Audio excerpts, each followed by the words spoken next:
Hello, this is Douglas De Becker. I'm here with Mahesh, Dr. Mahesh, in Kerala, and Yeah, we are discussing Ayurvedic psychiatry, Manas Roga. Hi, how are you doing, Dr. Mahesh? I'm fine. How are you doing, Douglas? Douglas, how are Good, you doing? good. Okay. Okay. Yeah, so go Yeah. ahead. I guess we can Hmm. just continue from where we left off before. Yeah, I think last time we discussed regarding the dimensions of Manas regarding the Buddhi and the Smriti. So I'll be continuing next from this portion. Okay. So next, coming to the functions of mind, and mainly as per Ayurveda, and the functions of mind are considered to be the Indriya Vinigraha, that is the control of motor and sensory entities of the body, and also the Swanigraha, and also Uha and Vicharas are the functions of mind. So totally Indriya Vinigraha and the Swanigraha and Uha and Vicharas are the functions of mind. What does all this mean is that, see, the word Indriya Vinigraha indicates the control of the sense organs. The sense organs here, it's not only the sense organs, but also the motor organs also. So the control of both the motor and sensory entities of the body includes the functions of the mind, and mind will be always connected, as earlier I have said, that it connects only with one sense at a time, or it does only one function at a time. So, and here it also will be connecting to only one organ, either it may be a sensory organ or motor organ at a time. So it will be receiving the information and also diverting this information to the respective centers, and also will be collecting the motor actions from those centers, motor centers, and will be sending this to the motor organs. And as what has been written here, it is the hallucinations and conduct disorders. It happens when the mind is not able to control these sense organs or motor organs as per its routine functions. So, if the mind is not able to have a control over the sense organs, it can lead to the development of different types of hallucinations, like more auditory hallucination, tactile hallucinations, gustatory, and so on. And also, when the mind is not able to control the motor organs, it may lead to the conduct disorders. And also in the childhood, this will play a major role in psychosexual developments. If, as per the modern psychology, the mind mainly develops in the childhood, and there are so many theories being explained, like oral phase, anal phase, telophase, and like that. And this also mind also plays a great role in proper development of all these things. And if there is no proper development of all these things, it may lead to the impairment in the psychosexual developments also, and psychosexual disorders also. And also, and Swanigraha means the mind controls itself, control of the self. And it is always, the mind is always telling itself by the, like as I told, it is working with the help of memory also, memories and experiences. The mind controls itself with the help of the past experiences or the morals which you have been learned from the life experiences. And also, like what is good for the oneself and what is the bad for the oneself. So, considering all these things, mind will be controlling the self. And once the mind is out of from these functions, it may either lead to the emotional disorders like anxiety and depressions. And also the if, we know that there are two types of personalities, and the neurotics and psychotics. And neurotics are mainly are thinking about the future, what is going to happen next second, what will happen in the future, what will be happening in the future. And the psychotics will be mainly thinking like what happened in the past. And mind has a very great role in both of these type of personalities. So it's very important that mind should be always functioning so that it can control itself. And third function of the mind is uha, that is imaginations. So always this imaginations this is a part of creativity, and mind always gives origination for this imagination, and these imaginations are based on the experiences which we gain from every second of life experiences. And these imaginations are of two types. One is positive imaginations and the negative imaginations. Again, these positive and negative imaginations are derived from this neurotic and psychotic personalities. A mind which has been nourished properly will have the positive imaginations and also will have a proper frame of work for the future works. The mind which is not nourished or which is under disease condition will always have a negative imaginations, and also it will be always producing the scary things or phobias or fears about the future, and it goes on creating a negative imaginations. And in a diseased conditions, it may also produce delusions also. And the next function of the mind is called as vichara. That is, the mind is very much involved in a thought build up and a thought process. So it will be explained in the coming slides. And if this function is impaired, it may lead to the thought disorder, which is considered to be the one of the major disorders of the mind. So coming to the constituents as per Ayurveda, the psychic constituents. So in modern we have the yeah. Can I interrupt you? Before we go to this, can we go back to the slide before that? I was on mute.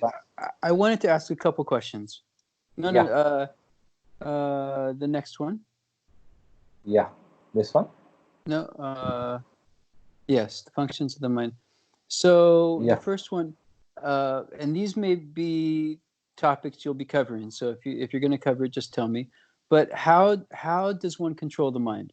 How does the control of the mind happen? When you talk about a person that a person who has mental disorder versus a person that doesn't have mental disorder, what's not controlling the mind, or like how is that not happening? Yeah, this is really a good question. Actually, here what is happening is that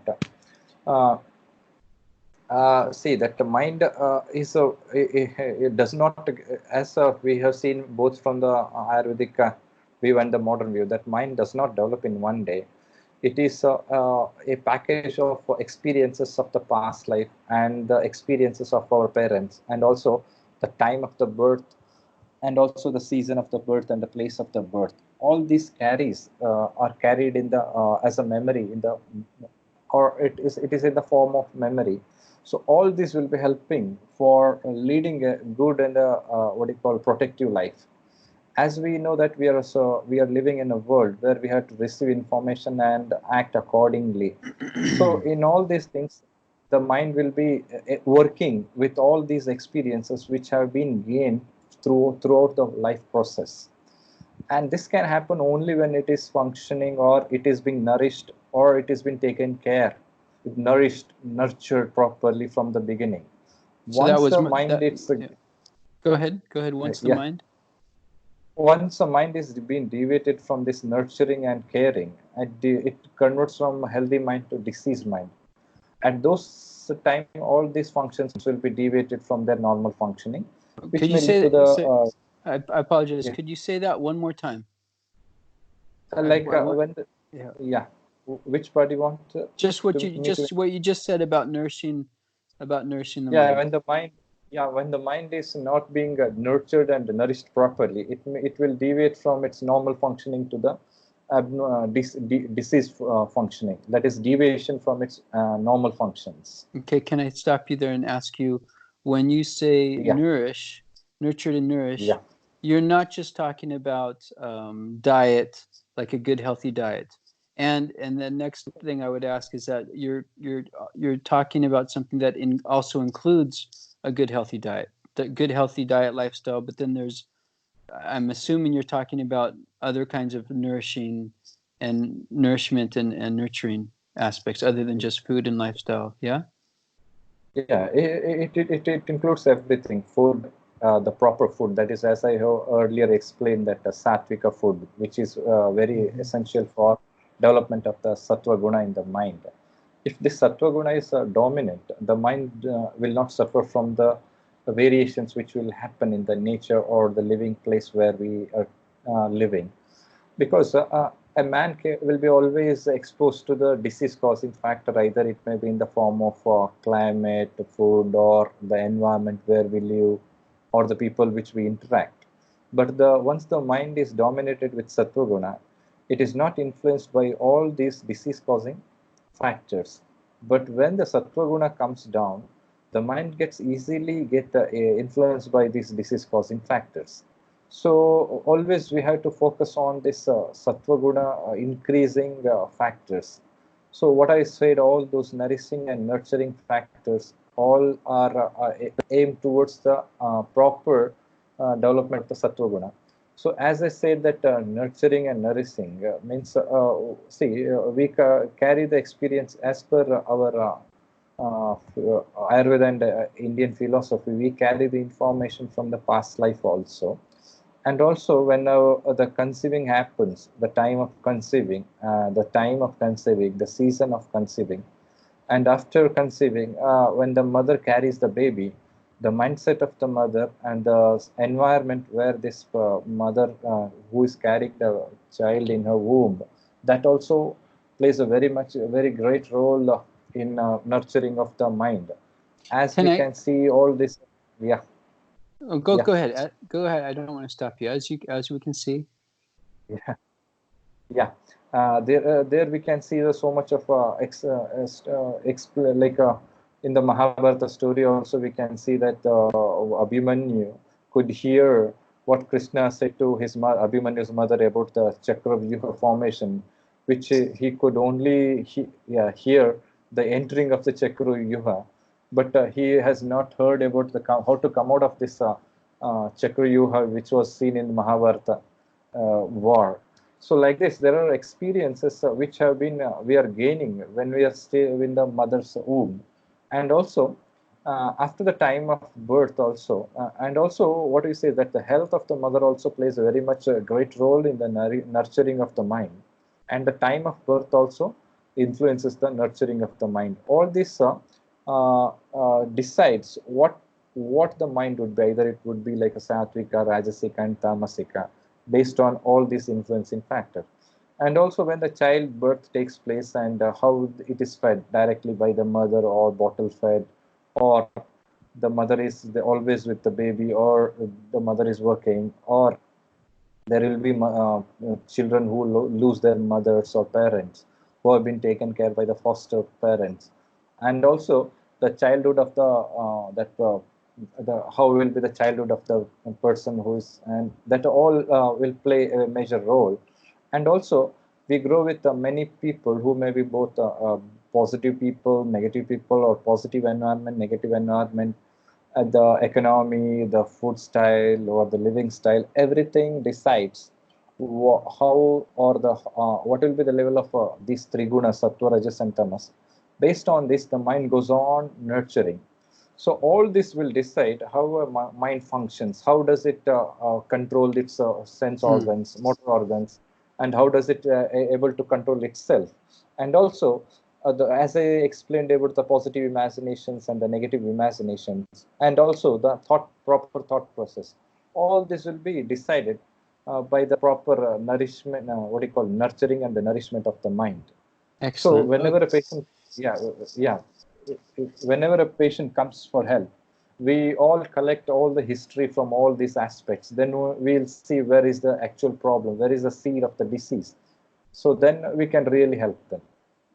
Do you, when you mention all of the things prior to birth, before you're born, are those considered to be more important or a greater influence than the events in your life after you're born because of your development? It depends from person to person, because in some people the past experiences might be the one of the cause, or a baby has been born and brought up very well, but after they get birth or in the teenage or in the middle age, they get the physical trauma, mental trauma, or physical abuse. So that may be the starting point. Earlier life may be very good, but sometimes they may have the starting points of the diseases in their mid of the life or the beginning of the life. Okay, so we're talking about one class of mental disorder that happens from natural causes. Yeah, we can do that also. But you can be putting out the and question. then there's other. Are you still there? Yeah, Oh, I'm there. okay, we froze up for a second. So yeah, that's what I'm wondering. So what you're talking about here is the development of the what would you call it, the prakriti of the person, right?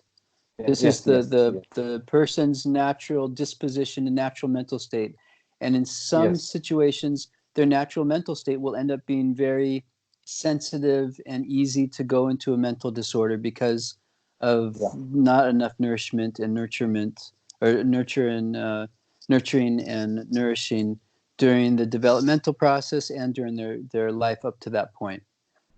Am I yes, right? Okay, yeah, yeah, okay. So that's what we're yeah, talking about. Then the trauma and all these other things is a whole nother class of what happens to the mind. So yes, this is the individual's mind, and if it has more sattva guna, and if more sattva guna even can be created after birth, then the yes. control of the mind, the mind's ability to be stable, and maybe would you say adaptable to, is increased. Mm-hmm. Does that sound So correct? as you mentioned, yeah, yeah, as you Okay. mentioned the food, as you mentioned the food, the Ayurveda also Uh, uh, mentions the Satvika viharas. That is activities also, Satvika activities. That means how to talk, with whom, how to behave, how to think. So this all can promote Satvika guna, not only the food.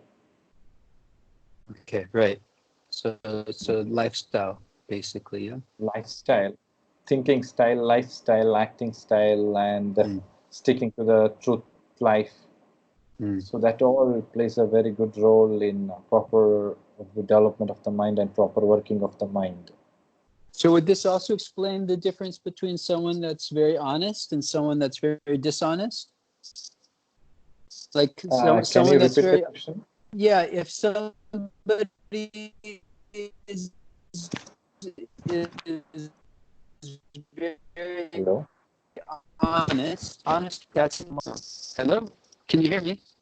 hello. Hello. It's cut. It's yeah. Can you repeat the How's that? question? Yes. Um, Hello. would an honest person be, yeah, hello? Can you hear me? It's not clear. Okay. I could try to change my Yeah. location, but I think I have maximum bars. Maybe I can increase it. One moment.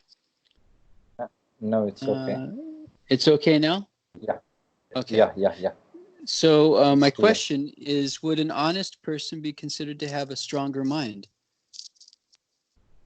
It may not be always true, but he may be honest. But we can't say that he may be having a good, means a strong mind. But his Okay, so, honesty cannot be questioned. but I'm asking because when you mentioned sattvic, uh, Yeah. sattva guna, that's honest is a manifestation of sattva guna. Am I right? Yeah.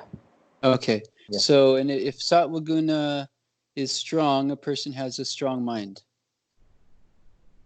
So Yes. that's where I'm coming up with that. So if you, so there's so like, let's say there's an evil person, right? That's very Yeah. tamasic.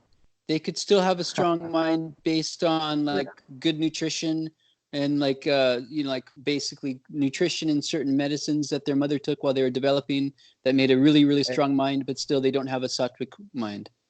Is So that right? actually, Okay. no, no. What I want to make it one thing clear here, that Okay. here the strength of the mind of what you call an immoral means who is not good with his behavior, and a person who is very good with his behavior. See here, rather than we tell the strength of the mind, it is nothing but the morality of, we can speak of that. And morality also plays a very great role in the strength of the mind, not at the time when the person takes a decision, but in the later life. See, a person who is not taking what you call moral decision, he may be having a he may be feeling that he is having a very good mental strength at that time. But in the future, he may suffer from this moral issues. He may be thinking that I have done a sin, and he later suffers. But a person who is very good in his actions, he will suffer at that time, but his mental breakdown may not happen at that time. But in future, definitely he will be having a great mental strength, that he will be always feeling good that he has done a good thing. So the mental strength and this morality is a little bit of a what do you call, a tough question or a tough challenge at that time. But in the later time, definitely it will help for the stability of the mind in the future, not at that moment. Because we know that a person who is very good at actions may not get a good support from the society. At that time, he may be suffering, but he will never break down. That's what I was watching. Now the Ramayana is being played in an Indian air. So where the king is very good in his means he is very strict to his decision. That means he has given a word and he sticks with the word, but he's psychologically depressed. But he is very he is following what the words what he has given to his wife, the Dasharatha. But he is depressed. But morally he is okay, but mentally he is depressed at that moment. But later on, when we go on the future life, when a bad time situation comes again, at that time, moral mind will be very strong, but what do you call, unhealthy mind will be weaker at those moments. They will easily give up. Okay. Okay. All right. Thank you. So thanks for letting me stop you. And I'll go ahead and I'll keep my video off just to help with the signal. I think that helps. Okay.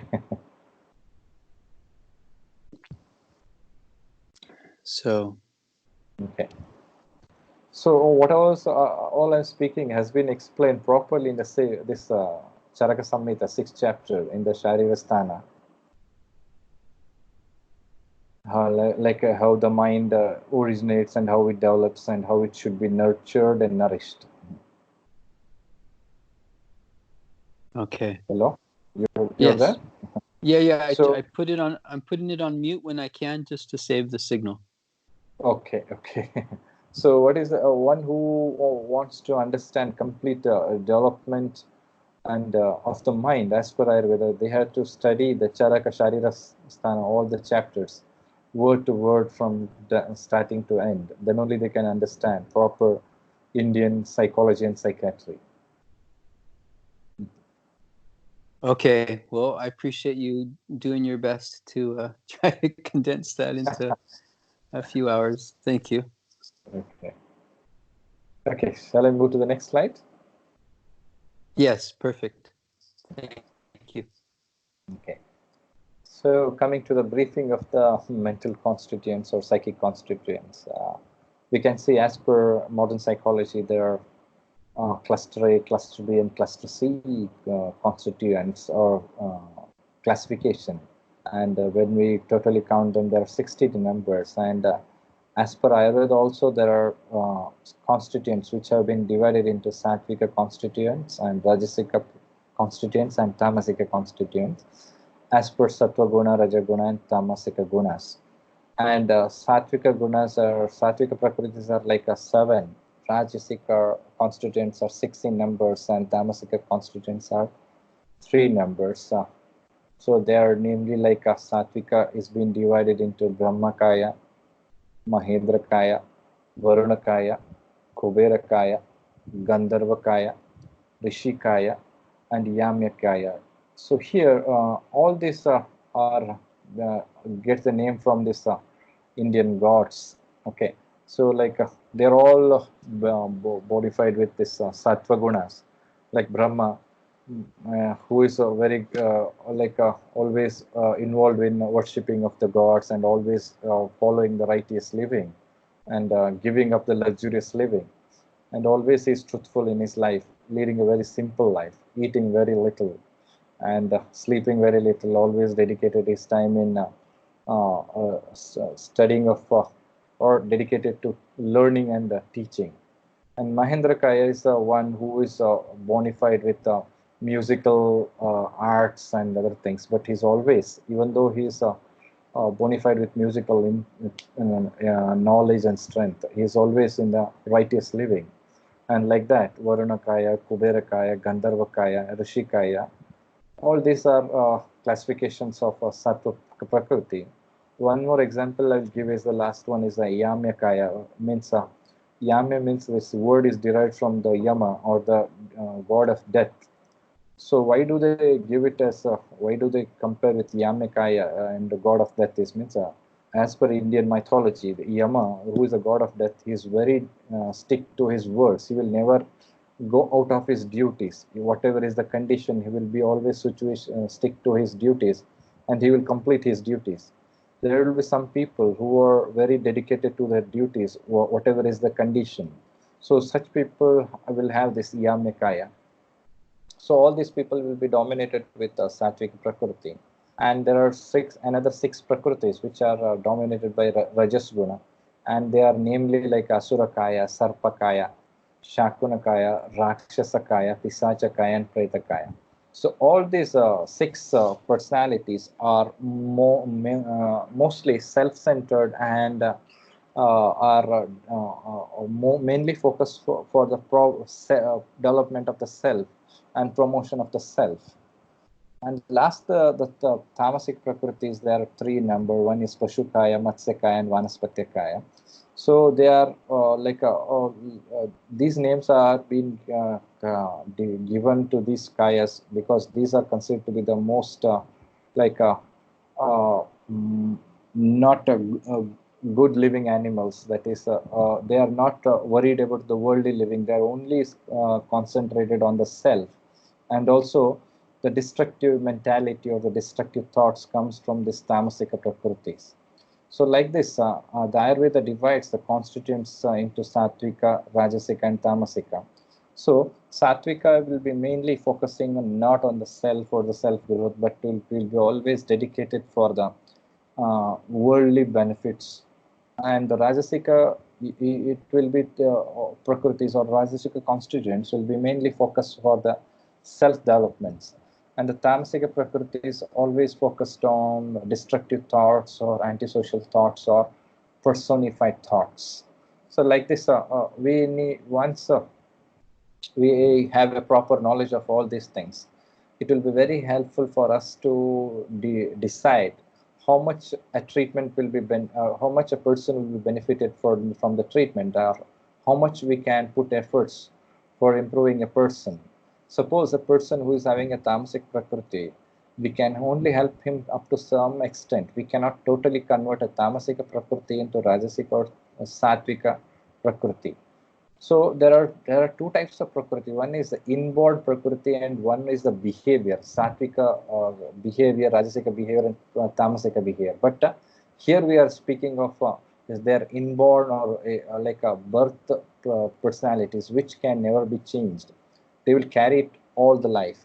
So here what we do is when we assess these prakritis properly, if a person is able to understand him and control him and he is willing to change himself, we'll explain him what to do and what not to do, which sometimes works and sometimes may not work. And also what is the thing is that we explain this to the caretakers or the attenders, so they will be aware of these people's personalities and what they should do or how they should behave with these people, and what they should not do with these people. So that is what this understanding of the prakriti helps mainly. Do you have any questions here? No, I think that's can you hear me? Yeah, I can hear you. Let's see if I can get my camera back on. Do I have any questions? What you're talking about here is the activity of the person, their personality. Am I right? Just to confirm. Okay. So these are different kinds of personalities, and these are established at birth, and they don't change. This is how the person is. It's fixed. Yeah. Okay. All right. No, I got it. That's good. Okay. So I'll move to the next slide. Okay. Yep. Okay, here coming back to what is sattva and what we all speaking till now, also what is the sattva and sattva bala. So here the word sattva refers to sattva bala, that is it's a mental stamina. It is how does it, as I explained, like how a person will be having, or you asked me a question previously, like how the mind controls all these things, or mind how does it functions.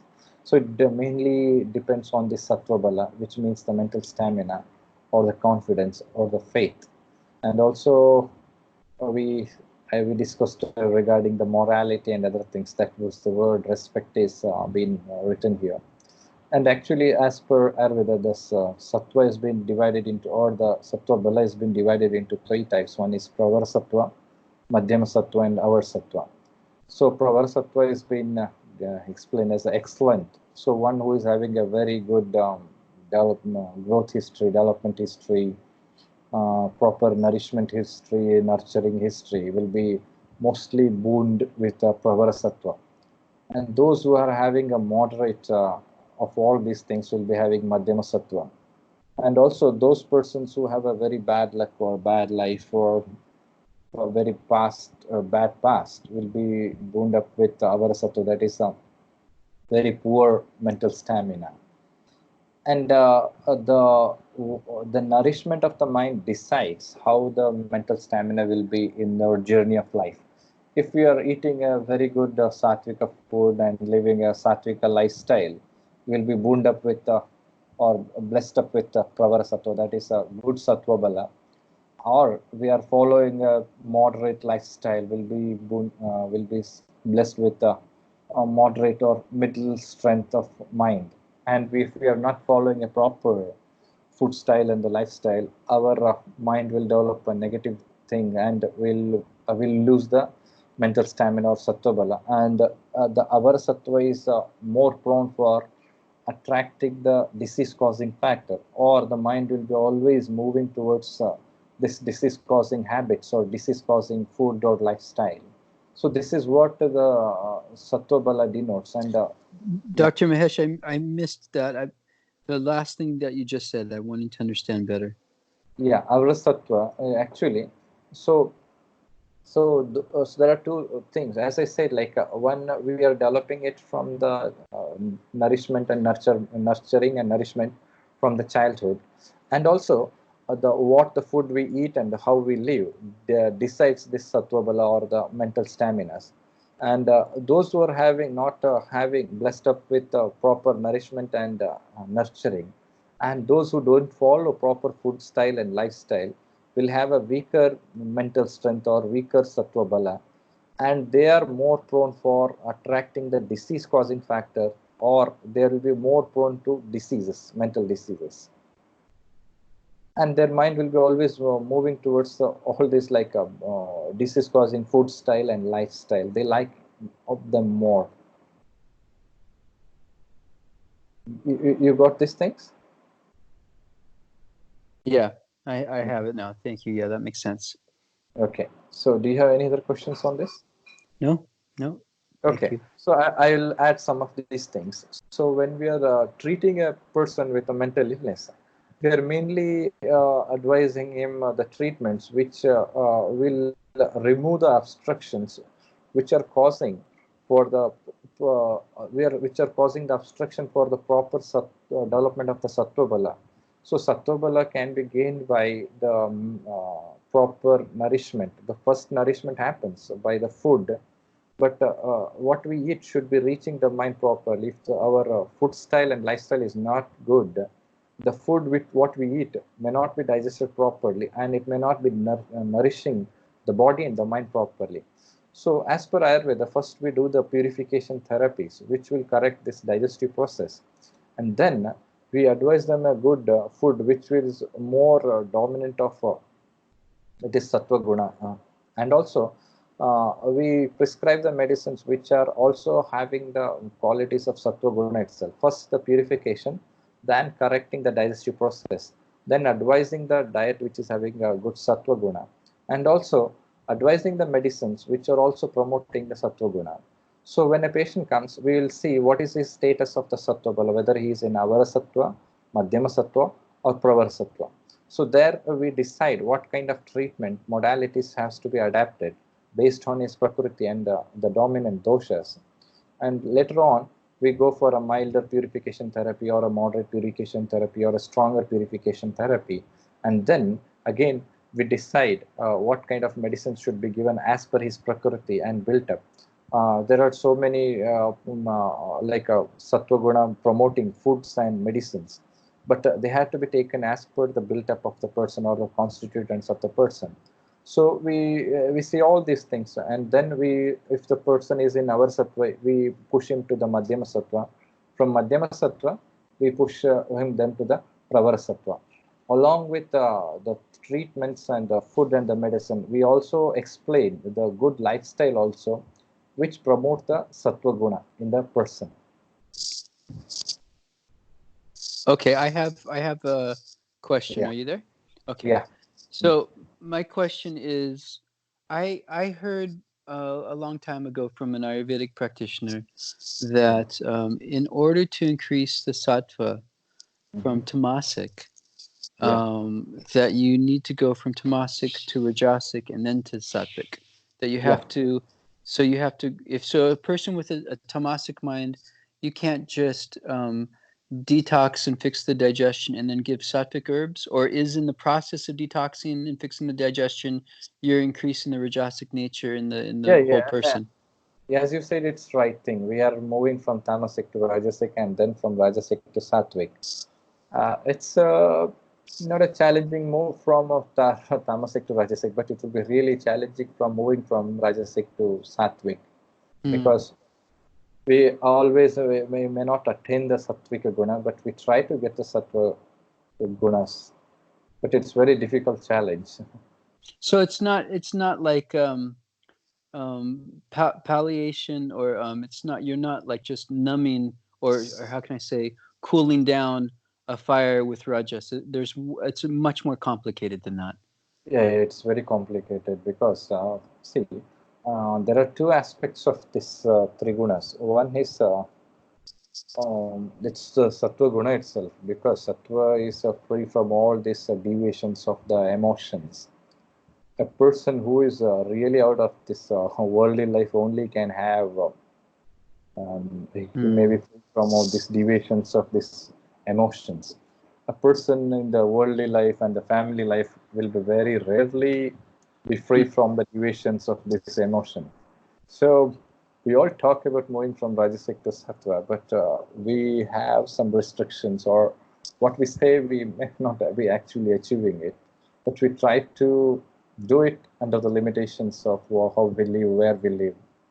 So that's what we try. So based on the person's situation in their life, sometimes the best you can do is have kind of a sattvic type of rajasic quality. Am I right? Like not so rajasic, but you can't get rid of the rajasic, or his duties won't be fulfilled almost, it sounds like, in a way.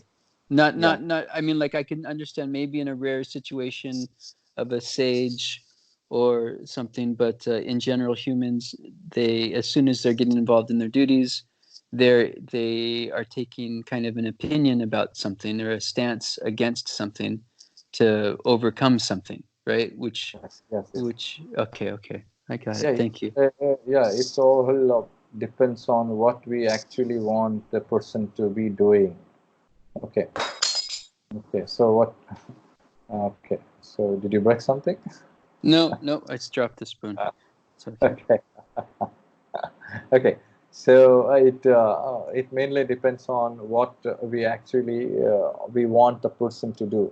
Suppose a person is a cop, or a teacher, or a mother, or her student. So we need to see what actually we need to promote for his work life. Okay. And also, as we were speaking earlier regarding the morality, so the morality plays a very major role in this sattva guna actually. So suppose a person is rajasika, but morality can add sattvika guna in him. Okay, so even the person is having a very high temper, but if he is a moral person, he may not simply try to hurt anybody. Okay. Are you getting the point? Hello? Hello? Are you there? Oh, no, I'm here. Can you hear me now? Sorry. Yeah. The mute button goes off sometimes, and I can't see if it's on or off. Okay. What I'm understanding you say is just because a person might be exhibiting a lot of anger doesn't mean that their nature is rajasic. Is that right? Yeah. Because we can see in Indian mythology we have many great sages who are mostly dominating sattva guna, but sometimes they exhibit the anger and they curse the people. It doesn't mean that they are rajasika, but that is the expression of their duties. Okay. So interesting.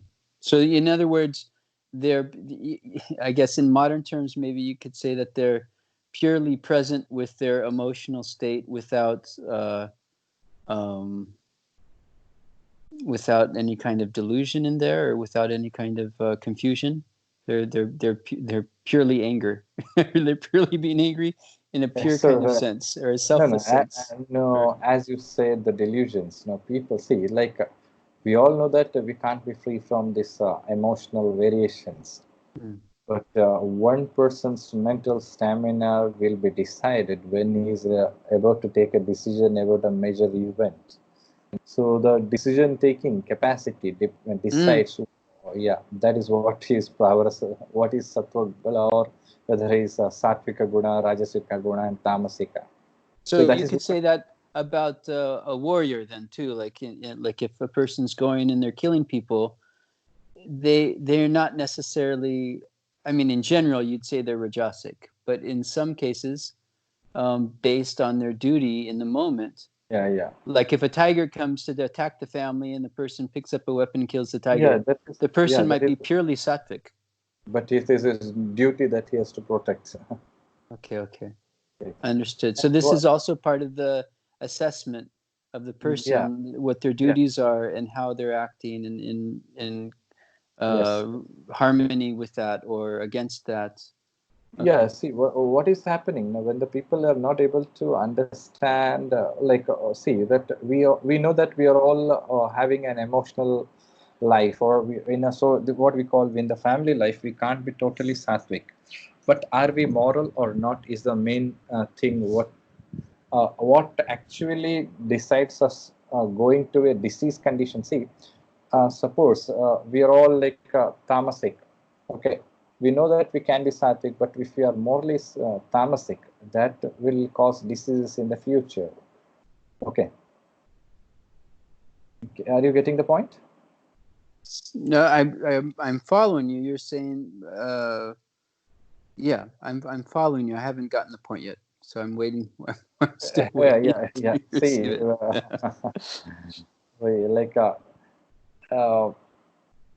like when we have to take a major decisions in life, so the decisions should be always in respect with the morals. But once we forget about the morals when we start taking the decisions, so that is where it shows whether we are in sattvika, rajasika, or tamasika. Okay. Yes, I understand what you're saying. So sometimes we're making decisions not out of morality. Yeah. And when that's the okay. One word has been added in Ayurveda that is called as prajnaparada, where the person knows the difference between right and wrong. But even though he takes the wrong decisions, even though he knows that that he should not do that, but he's still doing that. So he's in terms of all the options, he's choosing an option that's not in morality. But I mean, like if you considered killing a tiger immoral, he would be taking an action, but it would no longer be immoral because it's something that has to happen. Yeah, in law also there is one thing is that the warm-blooded murder and the cold-blooded murder. You can see that one in the court. Yeah, so that's what that's morality and the need of the action. Okay, so they all decides. Okay, so I have a question. This is so if a person has a mental disorder, are they responsible for their decisions being moral or not moral? No, they cannot. They cannot be. No, so they're not. Yeah. Yeah. Yeah. That's why they are kept out of laws. And out of society, and if they can, people can help it, right? I don't know. Maybe it depends on the age we're in nowadays. Maybe we have a lot of people with mental disorders in society. No, it's a boon as well as a curse. Actually, that is when they are kept out of laws. When I'm speaking, because it's a boon as well as a curse. Okay. Because this person cannot fight for their right. That's a problem. There is no law protecting these people. So this is a problem with things. Okay, because a person who really needs the help, a mentally ill person who really needs the help, is not getting the help. But who doesn't need a help is getting a help as per the current laws.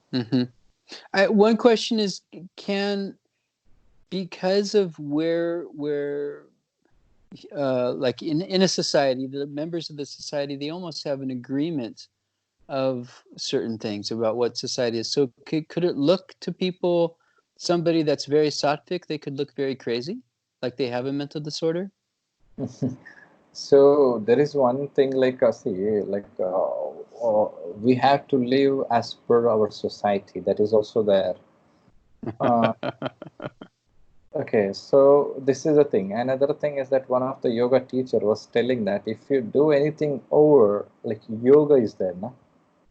If you do in excess, it is called as ati yoga. That is, so it will cause utter madness. So what we say is that how the society is going, we have to live as per the society, and we have to accept the rules and regulations of the society. But it doesn't mean that if the society is in the wrong side, we are not supporting it. But so a person who is looking like more out of that will be definitely considered as a deviated person from that situation. Right, and so depending on the level of morality of the society, they may be more accurate, but they're not going to be supported. Yeah, definitely. That is the okay. Okay. Thank you. Okay. So, any more questions? No. This is clear. Okay. Thank you. Okay. So, next slide. Okay. So, I'll see 1 second. Okay. So 10 more minutes will go. Okay. Perfect. Thank you. Okay. So what we do is next is we'll go on for what is the method of classifications of mental illness in Ayurveda, or total illnesses as per Ayurvedic disease. This classification is or done by a self-experience. So in Ayurveda we can see the classifications of the diseases as physical illnesses, mental illnesses, psychosomatic illnesses, spiritual illnesses, and other caused by external causes. So why we need to do such classification is that so whenever we select a treatment, the treatment is targeted on the disease causing factor. So sometimes it may be physical disease, but we may the impression may be seen as a mental illness. So we start treating it as a mental illness, and we start treating the mind. It may not work. Sometimes the disease may be mental, but it may be seen as physical ailment. So treating the body may not help in actually treating the mind, and the person may not get out of this disease. So we need to understand properly where is the root of origin of the disease, whether it is from the body or from the mind, or a combination of both, or from the spiritual actions or the spiritual influences, or some any other. Yeah. Okay, so there's an idea that you can affect the body through the mind, and you can affect the mind through the body, right? Yes. Yeah. So, but what you're saying that's not enough. sometimes. If the disorder is in the mind, you can possibly help it a little bit, but you need to direct the effect towards the mind. And so this would be certain. Say, if we're talking about herbal medicine, certain herbs would be more for the mind than the body, and certain herbs would be more for the body than the mind. Yeah, this is also a factor, but there are some treatment modalities which are mainly targeted only for the mind. Like external therapies, are you talking about? Not like that. We are like Sattvaji Chikitsa, what we have been discussed earlier, like psychotherapies. Okay, I see. Okay. Yeah, and also purification therapy for the body as well as the mind. But sometimes we it may be purely physical, sometimes it may be purely mental, and sometimes it may be a combination of both of these things.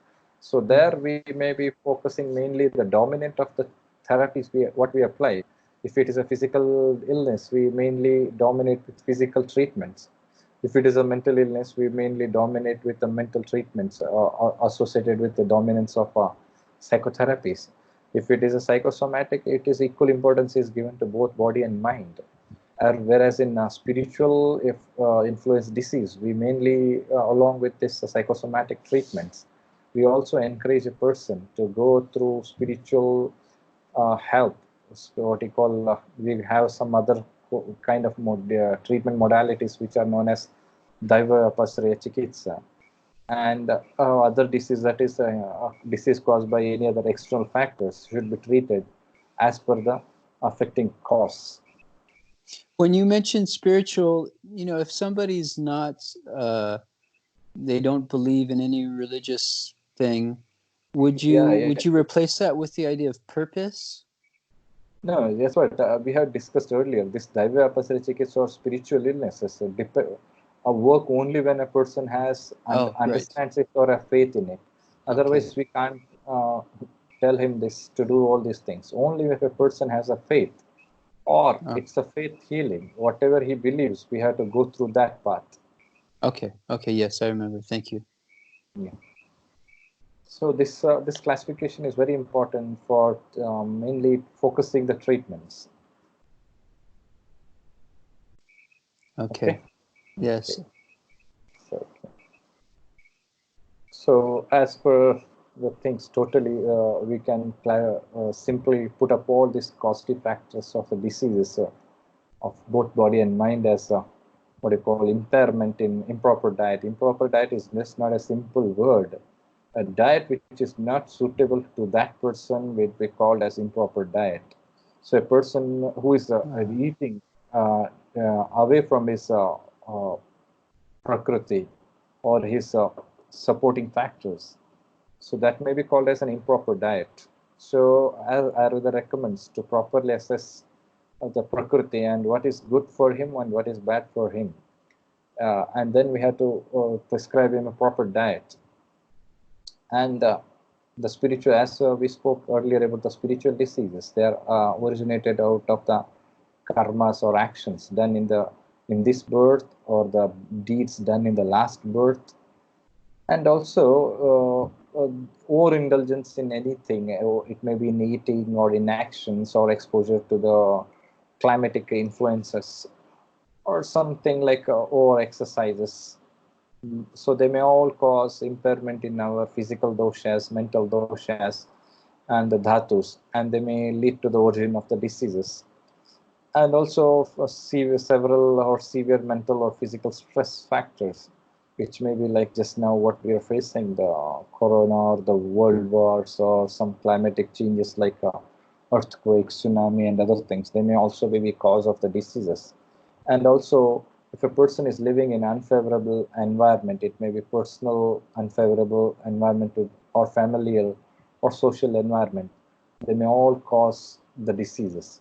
So when a patient comes, we try to take the history from all these aspects, and we try to find out where is the actual cause, and we try to help them by correcting these factors, which are correctable. Okay. Sounds very, very, very, very complex when you're coming to psychiatry. So, yeah. It's complex. But yeah, when we consider all these things, only we can help a person. Otherwise, it's just talking or just like common therapies. Mm-hmm. That we really consider all these things, or we really collect the history from all these aspects. Mm-hmm. Yeah. So we can continue in the next session. Okay. Yeah. Okay. Let's do that. It's interesting. It reminds me how a lot of these details may not be necessary in some patients, but as the condition gets more and more Yes. difficult, Yeah. then difficult cases, they require all of these details, and then that's I would imagine what makes a very skilled doctor is Yeah. that they know all these details enough to really pinpoint something that everyone else has missed. Yeah. Yeah. That's very important. Like how much we need, that much information we are collecting. It Mm-hmm. depends on the stages. Mm-hmm. But all these things are very, very essential, and we should be really working enough to or collect these histories or focus on these aspects if we really want to help a person. Mm. You mean regardless of the severity of the illness? Yeah, it depends on the severity of the illness. Yes. Okay. All right. Well, thank you so much again for your Yeah, time, and I'll be yeah, putting thank you. this online in the next day or two. Yeah, And yeah. I appreciate your time, and I'm learning a lot, and I really appreciate it. Thank you. Let me Thank see you if I for get. being with me. Thank you for being with me. Thank Yeah, you. you're welcome. I'll go ahead and turn the Yeah, recording off now. yeah.